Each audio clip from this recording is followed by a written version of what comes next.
Welcome to a Shot in the Arm podcast. I'm your host, Ben Plumley, and this is a podcast about global health and human rights. And a particular welcome to you if you're joining us through our live stream during AIDS and HIV 2020 conferences. Now, I know we've all been stuck in front of our computer screens. It feels ad infinitum. And so the goal of these quick takes is to provide some short, snappy, and heavily opinionated take on what's going on at the conferences or what ought to be going on.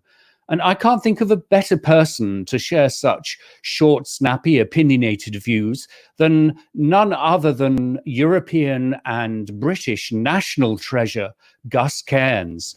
Gus, Hello. Welcome to a Shot in the Arm podcast. Hello, Ben. I try and be informative as well as opinionated, but there you are. Oh, yes, I suppose that ought to be something we should look at. Gus, who are you with these days? National AIDS Manual, AIDS Map? Oh, don't call it National AIDS Manual. It's been NAM for years. It's one of these organizations that's just its acronym. Anyway, it's now officially NAM AIDS Map, which I style with a NAM space AIDS map is what I do, because we realized that people recognize us more by our website name than by the organization name. So I tend to refer to myself as AIDS map. And I'm one of the editors there. And also over the last few years, I've run a kind of European umbrella organization of PrEP advocates called PrEP in Europe. We've had a couple of international meetings and stuff like that. So that's what I do. And AIDS Map does what? It provides treatment information or scientific information for the lay voice? Yeah, we're one of the few community-run HIV information sites that are still there. There's others like iBase, like thebody.com and so on. But I think that's basically what we do. We aim to be a news and information service for people with HIV, written by people with HIV and people who are supporters of people with HIV. That's what we do. So you've been at AIDS 2020 and I guess going in and out of HIV 2020 as well. What has the experience been like for you attending a virtual conference? In some ways, as someone who writes reports, it's been a bit easier because you don't spend your entire time rushing from one conference room to another and thinking that you're in the wrong place all the time to where the news is actually happening.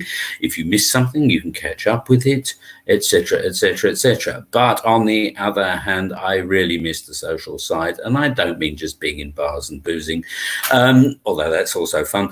I mean actually meeting brilliant people who you mainly only meet on emails, and sort of having ideas with them and talking about strategy and always this sort of global AIDS village stuff. I really miss that. I got to confess, for me, it's been like trying to navigate an early 2000s computer game. It reminds me that my nephews tried to get me to play Star Wars Lego and assigned me as Princess Leia, and they got dreadfully upset when I found myself trapped in a closet and couldn't get out. And that tells you something, doesn't it? But I've been wandering the halls of AIDS 2020 trying to find people, and there's sort of next to nobody there. Well, yes, I've been wandering the halls trying to find where things are actually cited, because the sort of the presentations and the abstracts seem to be in all sorts of different places, and you have to do this complicated searching to look for them.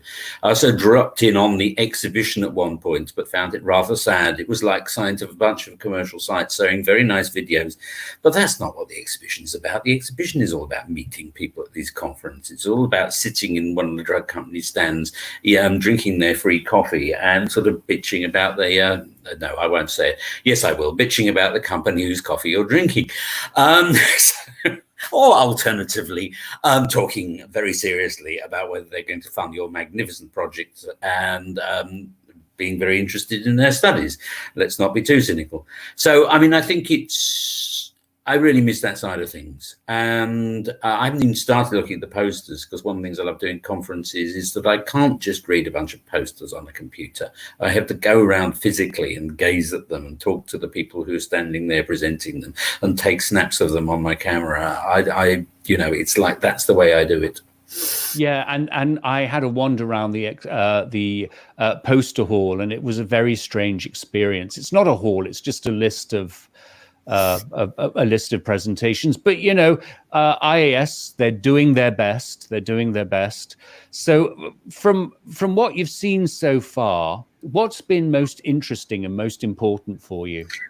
Well, firstly, in terms of the actual quality of the presentations, this has been as good an HIV conference as many others I've been to. There's some excellent stuff, and there's been everything ranging from the big attention-grabbing cure story about a single person who may or may not have been purged of his HIV with a fairly simple drug regimen.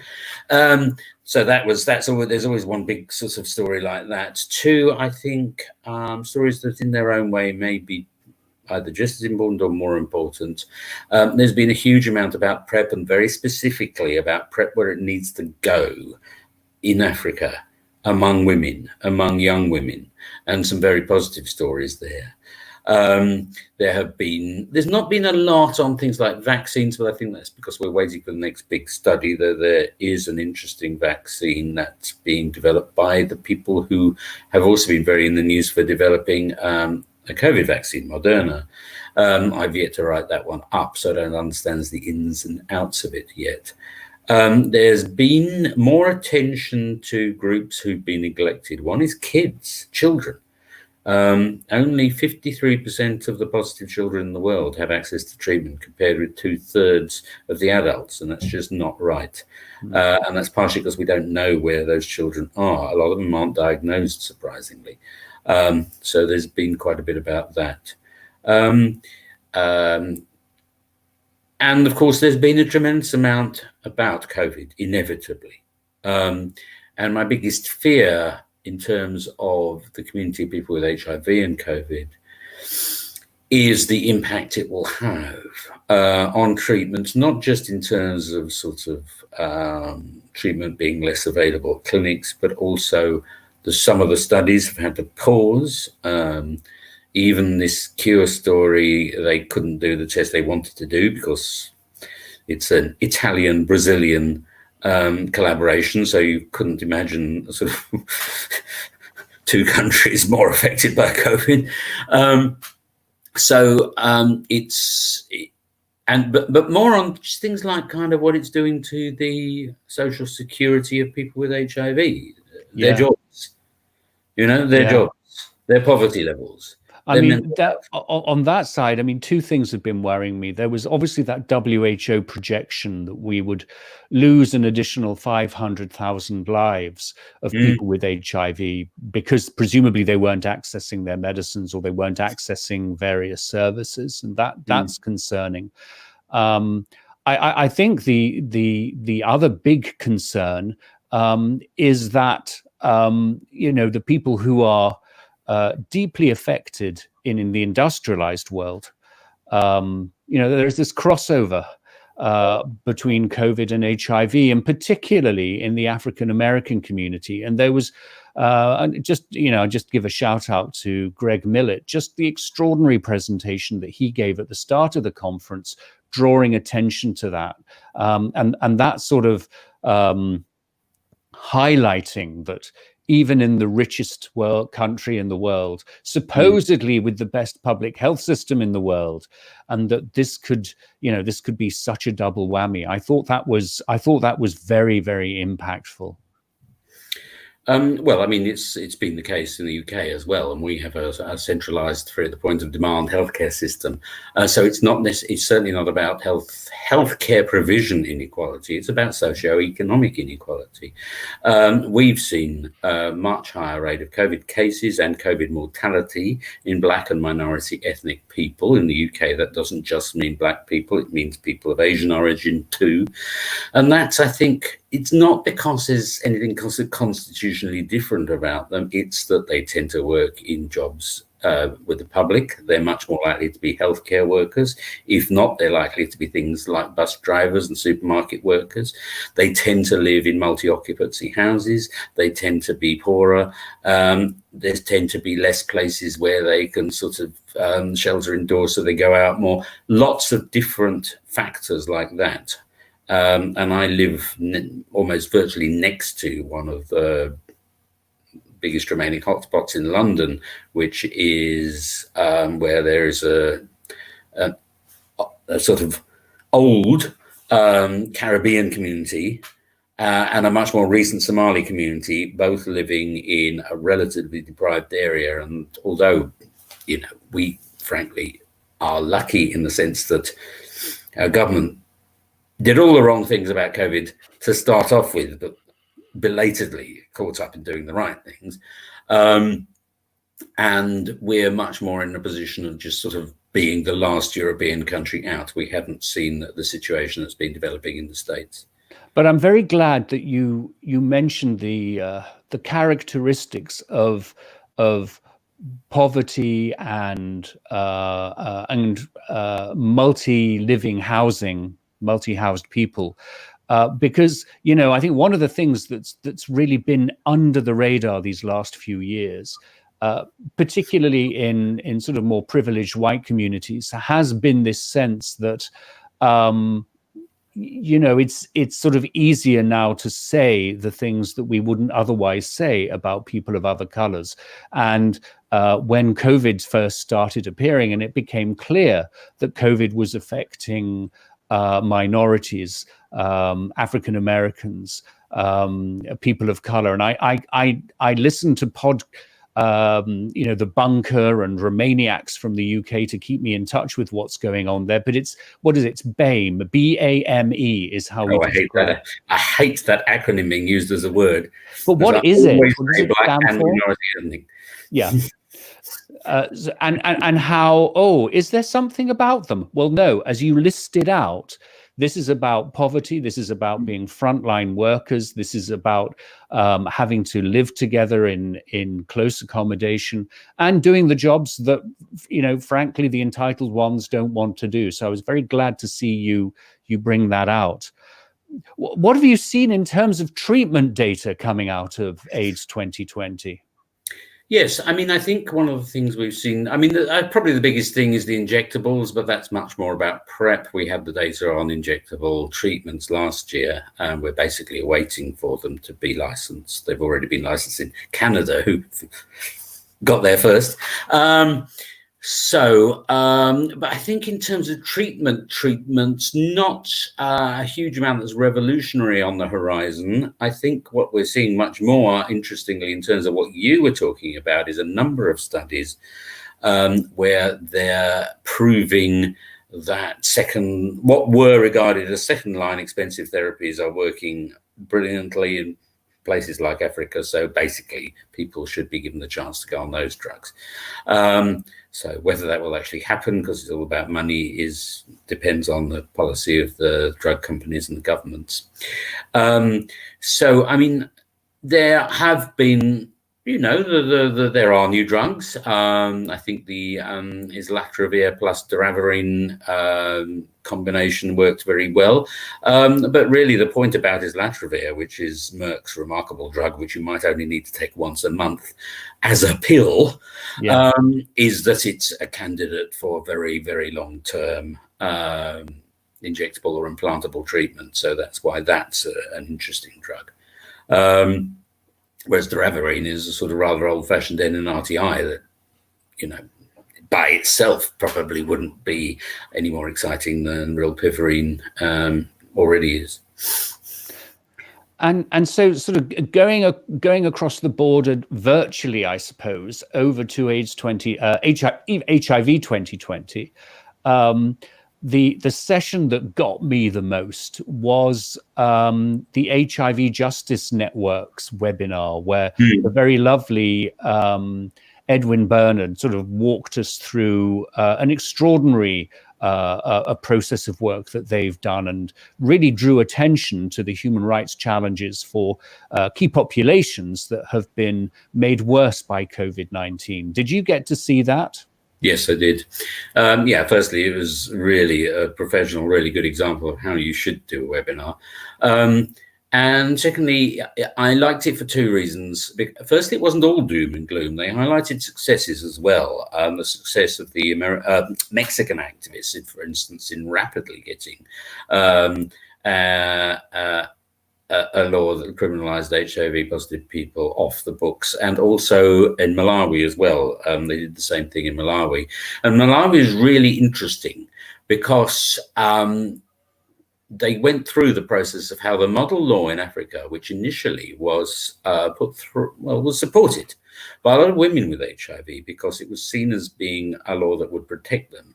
And in the end, it started being used against them. And they realized that a law that specifically criminalizes HIV transmission can be used against the people it's designed to protect. And that's one of the lessons of it. The other alarming development is how some countries are pushing through HIV criminalization measures under the guise of COVID criminalization measures. And really the lesson is that you shouldn't criminalize the transmission of a disease, full stop. It will always come back, a measure like that will always come back to bite the people it's designed to protect. So sort of moving on now to a sort of a sense of what's going on more broadly in the field. I'd love to get your thoughts on the trends that you see with HIV treatment. And this is a conversation I've been having with you on and off in the last few weeks. But this sense that we have enshrined a golden triangle of triple therapy of one drug of one kind, a drug of another kind, and a drug of that same kind. And it's that golden triangle that sort of keeps us healthy. And there are research initiatives looking at the move to push people on to dual therapy. And that's an approach that, for example, VIF is exploring very assertively, and was looking for more real life experience of that coming out of AIDS 2020. Where do you see this going? I think, if I may say so, you're a bit behind the news, because a lot of people have been on dual therapy for years. There's nothing magical about the number 3. The only reason we needed 3 drugs is because the drugs weren't strong enough. If you're talking about dual therapy, you don't put people on tenofovir and FTC, Truvada, and expect it to work as an HIV treatment. It's not strong enough. But on the other hand, if you take dolutegravir and boosted darunavir, as I do, then you'll be fine, because the HIV drugs are different. And those are 2 drugs which HIV finds it almost impossible to become resistant to, even singly, and certainly not as a double whammy. So I was taken off tenofovir probably 2 years ago by my doctors. There was no particular reason for me to stick on it. I'm at the age range where, might start doing stuff to my kidneys and bones, though there was no evidence of that. And I always have the option later to go back on it. So I think we've got much more flexibility these days. I would not be in favor of what I think is essentially monotherapy. For instance, I think dolutegravir plus 3TC it's kind of 1.5 drugs, really. Because I don't think 3TC by itself is, if people have poor adherence on that particular duo, then they will become resistant to 3TC or FTC, what I've heard called XTC, but I think that's a very unfortunate coining. That's another drug altogether. Because it becomes, HIV finds it very easy to develop resistance to those particular drugs, and then you're only on dolutegravir. And if you take that badly, then even that in the end will fail you. So I think if you're going to be on 2 drugs, you need to be on 2 good drugs. But a lot of people are. So there's nothing particularly terrible about being on 2 drugs, as long as they're ones that have durability. So I was wandering around the exhibition hall, lonely as a lamb, at AIDS 2020, and was looking at the products that were available in the Indian generic companies lists. And it's very interesting to see dolutegravir, fixed dose combinations of dolutegravir, 3TC, and one or other of the tenofovir formulations. And it really seems, looking at what countries like Zimbabwe, like Malaysia, like Cambodia, like a number of countries, perhaps as well in sub-Saharan Africa, are doing, that dolutegravir is finding itself in playing a key role there, rather than, say, bictegravir, which, of course, given the issues that it has with TB treatments. And so I'm just wondering if we're going to see a range of therapies for the developed world that are going to be very different from those in the emerging world. Well, I mean, I think all you're really seeing is two different business models by two different drug companies. Gilead has always been put them in combinations and sell them at the highest price first to the to high-income countries and high-income patients. But ViiV, right from the word go, made it quite clear that they were going, and quite clear, and because they said they had commitment to the low-income world, that they were going to undercut Gilead's drugs in terms of price, and they have been as good as following that through. So, and dolutegravir was always going to be a drug that had the potential to corner the market as much as tenofovir did in the first decade of this century. Because it hasn't got a bad side effect profile. It's very resistance proof. It's a tiny little pill, and where it leads, cabotegravir, the injectable one, but they do have pills of that as well. And as I say, islatravir will follow. So, it's not the end of the road for these.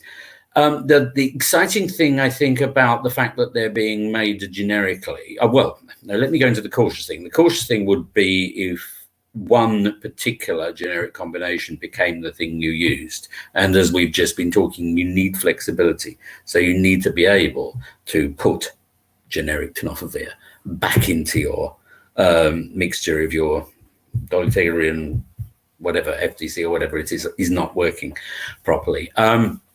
So you need, but I think the days of the big pharma having,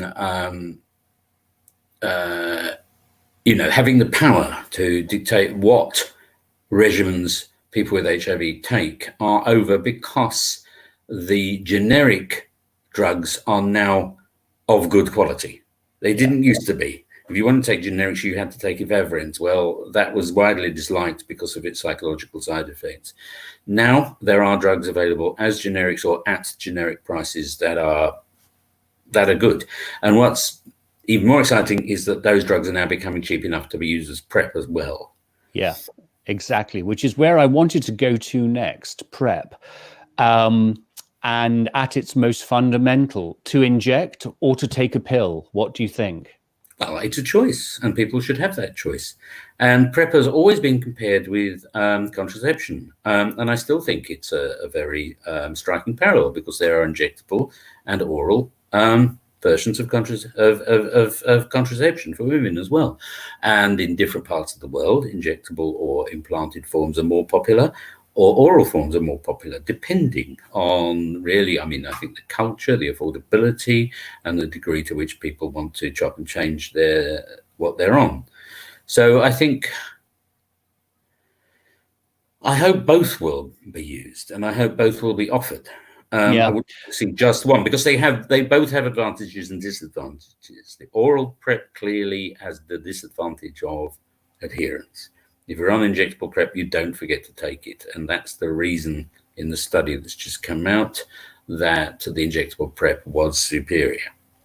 But if people take the oral PrEP pills 100% of the time, it's probably as good. Yeah. So people can do that. And then they also have the flexibility of being able to stop and start. And one of the two of the most interesting and hopeful studies that came out of this whole conference were the studies we saw of PrEP efficacy in mainly young Africans, one in a huge study called SEARCH, which randomizes people to, in Kenya, hundreds of thousands of people to receive enhanced healthcare in Kenya and Uganda, and they offered them PrEP. Another in a smaller but still big study of contraception in young women in South Africa, ECHO. And the point is, those are both natural experiments because they were able to offer PrEP halfway through the lifetime of those studies, so they could make a direct comparison of what happened before with what happened afterwards. In SEARCH, the big Kenyan-Ugandan study, HIV incidence fell by 3/4 in people who took PrEP. Very impressive, and those were mainly young women. You know, these people who are not supposed to be able to take their pills. Well, they did. They must have done because it worked. In ECHO, in a way, even more extraordinary because they found a 50% drop in HIV incidence over everybody in the study, including the people who didn't take PrEP, and only about I think a quarter of or a third of the women actually did. So what that shows is that people are taking PrEP when they need to take it. You know, so even though it appears that PrEP uptake and PrEP adherence is very low, it can still be effective if people are taking it if the right people are taking it at the right time. And the evidence is that that is what's happening.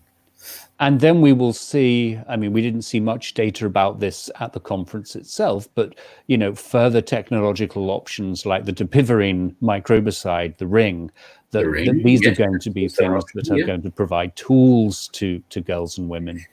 I think I hope that we will have a range of choices, as there is indeed in contraception, as I say, and that will suit different people, men and women, at different times. And seeing fixed dose combinations of anti-contraceptives and antiretrovirals. You know, there's a whole lot of things that could potentially. Yeah, they're a bit further along, and even further along is ARVs and STI prophylaxis. Though that's we've got a long way to go before we find one that's really safe to use. I think just in terms of antibiotic resistance, but I think we'll have something like that eventually. So anything else that hit you during the course of the week, in a good way, that is to say,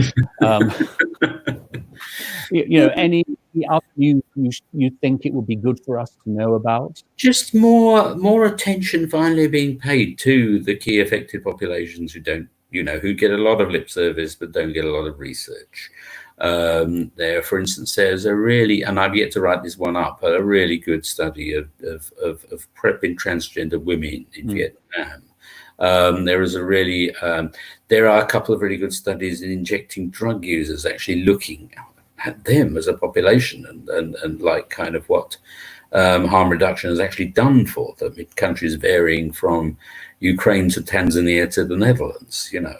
And so I think the lesson that you've got to devise programs that work for the most marginalized people in the community has finally started to hit home, though unfortunately it's not hit home everywhere.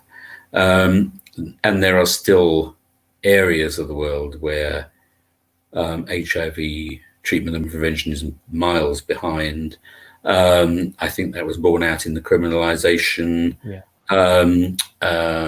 seminar by the activists from Russia and Central Asia, where just culturally they're sort of miles behind being able to treat the people who need to be treated and support the people who need to be supported.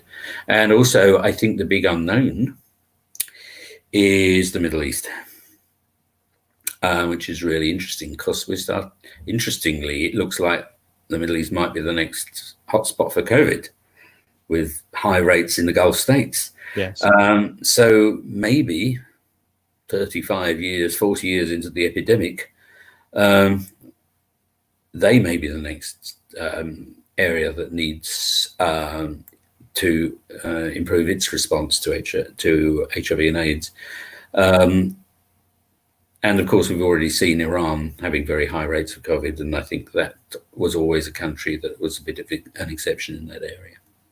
Yeah, and of course had very high rates of HIV in the drug-using populations. And I do wonder, 34 years into the reporting of this, we've never really been able to get a good sense of what is happening in the Middle East in HIV. So yeah, an upbeat take. I mean, the one downer for me, the one Debbie Downer is the sense that we're going to be entering recessions in the US, the UK, perhaps a little bit less so in the European Union. And are we going to have the investments to go both into COVID and a sustained response into AIDS? And I think that's something that, is keeping me up at night and thinking that we really have to pay very significant attention to. I'm sort of pretty impressed by the Global Fund's flexibility and leadership here. They've both in the US and in the European Union made a very strong, convincing case for the need to do both and do them right now. But that long-term investment is something that bothers me a bit. Yes, and of course the COVID everyone talks about the second wave. We're still in the first wave. Yeah, the first wave swept over China first, then Europe, then the US. Is now sweeping over Latin America. And it is starting to sweep over parts of Africa and the Middle East. In other words, we've not, and it is the most vulnerable countries who are going to be affected last by COVID and maybe affected as much. And also, if there is one sort of bright spot in all that, is that everyone faces the same issues with COVID. Yes. The Lucy, the Zimbabwean activist who we were talking to in the AIDS map live chat I've just done, she was talking about being a mum, about being locked down with her kids, about worrying about them missing on their education, about when the schools would open. Exactly what British mums talk about if if the BBC asks them. The issues for COVID are remarkably similar the world over. It's just that it might be a little more difficult to go into lockdown if you live in an informal housing in Cape Town or Mumbai. Yeah, and it certainly reinforces the lack of access. So, one final question for you. Gus, how have you been staying sane during this period? Are you binge watching anything? Well, yeah, all sorts of things that I haven't, because I'm not actually a big TV fanatic, right? So I've been catching up on things that other people watched years ago, like Breaking Bad. I've never watched it before. It's terrific. And things like silly comedies. I've been become very fond of What We Do in the Shadows, the vampire comedy. I really like that. Oh, that's a classic in this household. Yes. I particularly love the boring vampire, Colin. We saw him actually last night on another show called Black Monday. So it's worth keeping an eye out for Colin. But otherwise, my hubby and I, we argue fiercely about the telly because he loves awful British 70s comedy and things like that. We do agree on 60s films, the good ones. But we have a bit of a sort of a thing about sort of gee whiz science docs, and so tend to watch things about sort of voyages to Uranus, fnar, and things like that. Oh dear, oh dear. A garden, which is an area of pride for both of us. Yes. Well, I'm obsessed with Monty Dons, so there we are. Well, I watch Monty as well. Yes, yeah. I watch Monty and his lovely garden and his baggy trousers. And his baggy clothes, yes. And his funny dogs. And he always has good tips. Well, Gus, on that note, I realize you've had a day full of calls and webinars. I was going to sit up and write a vaccine story. I am not going to. Well, I'm really grateful that you gave us the time instead. So thank you so much for this Cook's tour of the two conferences. Yeah. Stay safe, and I can't wait to catch up and have a proper cocktail with you very soon. That would be really nice. Okay. Goodbye. Cheers, then. Right. Well, everyone, thank you so much for watching this episode. Take care, stay safe, and of course, don't forget to wear your masks. Thank you.